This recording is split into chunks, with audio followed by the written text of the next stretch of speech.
औज़ुबिल्लाहिमिनश्शैतानिर्रजीम बिस्मिल्लाहिर्रहमानिर्रहीम अल्लाहुम्मा कुल्लि वलिय्यिकल हुज्जत इब्निल हसन सलावातुका अलैहि वला आबाइही फ़ी हाज़िहि स्सा व फ़ी कुल्लि साआ वलिय्यन व हाफ़िज़न व क़ाइदन व नासिरन व दलीलन व ऐनन व हत्ता तुस्किनहु अर्ज़का व तुमत्तिअहु फ़ीहा तवीला। अस्सलाम वालेकुम सामीन, हमारे चैनल ज़िक्र उला में खुश आमदीद। मैं आज आपके सामने इल्लामा लाजपाल हुसैन की तसनीफ़ वलायत इब्लीस से इक़्तिबास पेश कर रही हूँ, जिसका बुनियादी मकसद आपकी खिदमत में ऐसा इल्म बयान करना है जिससे लोगों में ऐसा शऊर बेदार हो कि जिससे शयातीन की चालों, हरबों और गुमराहकुन ख़यालात से बचा जाए। अगर आप इस किताब का मुकम्मल मुताला करना चाहें तो इस किताब की PDF को हमारी वेबसाइट www.idarakhatamulauliya.com से फ्री इंस्टॉल कर सकते हैं। वाक़या हज़रत नूह। शैतान ने किस तरह हज़रत नूह से पहले लोगों को गुमराह किया। हज़रत नूह और फासिक बेटा। इब्लीस की हज़रत नूह को नसीहत। हज़रत नूह का वाक़या इंतहाई अहम है क्योंकि हज़रत नूह वो वाहिद नबी हैं जिन्होंने तवील ज़िंदगी पाई, यानी 950 बरस तक वो इस दुनिया में ज़िंदा रहे और 900 साल तक की तबलीग और दावत हक़, ईमान और तौहीद देते रहे। इनकी कौम मुसलसल इनका इनकार करती रही। आखिरकार एक वक्त वो आया कि जब आपने अपनी कौम के लिए बद्दुआ कर दी। जब आपने बद्दुआ की तो उन्होंने कहा, यानी सूरह नूह की आयत 21-23 में है कि नूह ने कहा, ऐ मेरे परवरदिगार, यकीनन उन्होंने मेरी नाफरमानी की और ऐसे की पैरवी की जिसका इसके माल और औलाद ने सवाए नुकसान के और कुछ ना बढ़ाया, और उन्होंने बड़ी मकारी की तदबीर की और कहने लगे कि तुम अपने माबूदों को ना छोड़ो और ना वद को छोड़ो और ना सवा को और ना यगूस और याऊक और नसर को। ये चंद नाम हैं कि जिसके बारे में तफसीर साफ़ी की सफ़ा 512 में है कि ये नेक आदमियों के नाम हैं जो हज़रत आदम और नूह के दरमियानी ज़माने में हुए। जब वो मर गए तो लोगों ने बरकत के लिए उनकी मूर्तें बनाईं और जब अरसा गुजर गया तो उनकी इबादत करने लगे और वो मूर्तियाँ अरब में मुंतकिल की गई। शैतान ने किस तरह हज़रत नूह से पहले लोगों को गुमराह किया। तफसीर कुम्मी में है कि ये हज़रत नूह से पहले के मोमिन लोग थे। जब मर गए तो लोगों को इनके बारे में अफसोस हुआ। इब्लीस इनके पास आया और उनके लिए मूर्तें बना दी ताकि इनसे दिल बहले और उन्स हो जाए।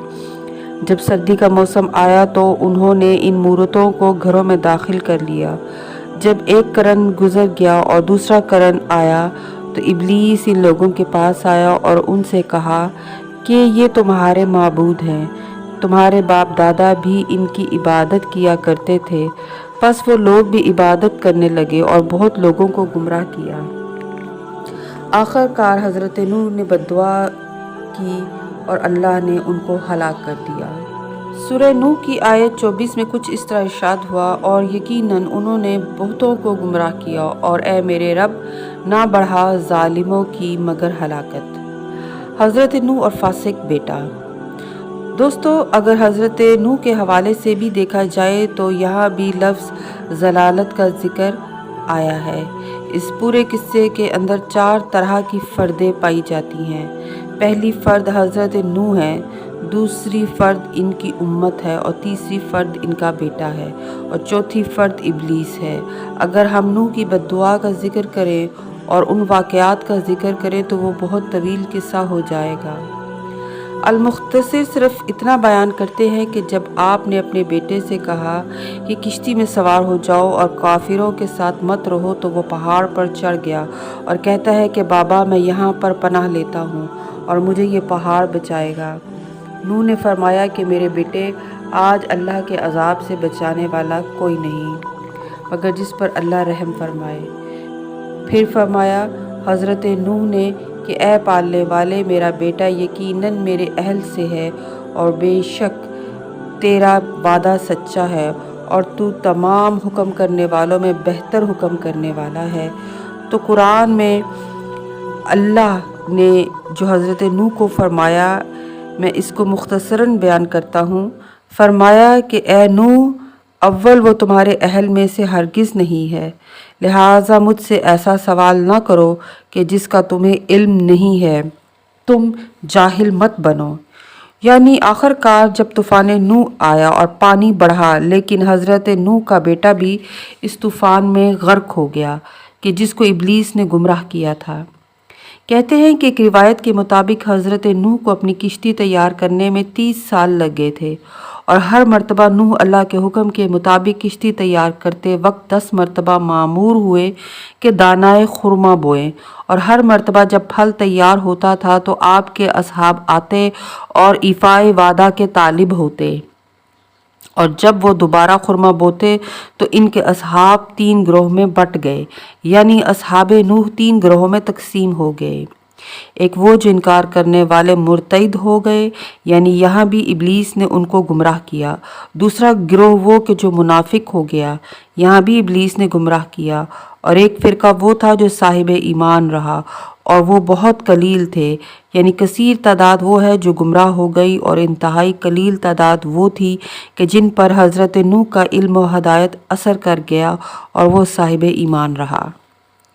ابلیس کی حضرت نوح کو نصیحت۔ دوستو، آپ دیکھیں کہ ابلیس کس قدر کامیاب رہا۔ جب حضرت نوح کشتی سے اترے تو ابلیس ان کے پاس آیا اور کہا کہ زمین پر کسی شخص کا احسان مجھ پر آپ کے احسان جتنا نہیں۔ آپ نے ان فاسقوں پر لعنت کی اور سب کو جہنم پہنچا دیا، اور مجھ کو ان کے گمراہ کرنے کی زحمت سے راحت بخشی۔ لہٰذا 2 خصلتیں آپ کو تعلیم دیتا ہوں۔ ایک یہ کہ ہرگز کسی پر حسد نہ کرنا، کیونکہ حسد نے میرے ساتھ جو کیا وہ کیا، اور دوسرا حرص نہ کرنا، کیونکہ حرص کی وجہ سے آدم جنت سے نکالا گیا۔ دیکھیں ابلیس کتنا مالعون ہے کہ وہ کہتا ہے کہ آپ نے اپنی قوم کے لیے بد دعا کی اور وہ غرق ہو گئی، اب کوئی باقی نہیں کہ جسے میں گمراہ کروں۔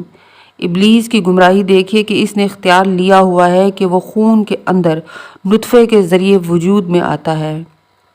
کہتے ہیں کہ جب حضرت نوح نے دعوت تبلیغ حق فرمائی تو جو حضرت شیس کی نسل تھی، جنہیں حضرت شیس سے وراثت میں علم ملا ہوا تھا، اس علم کی بنیاد پر ان کے قلوب ایمان لے آئے اور انہوں نے حضرت نوح کی تصدیق بھی کر لی۔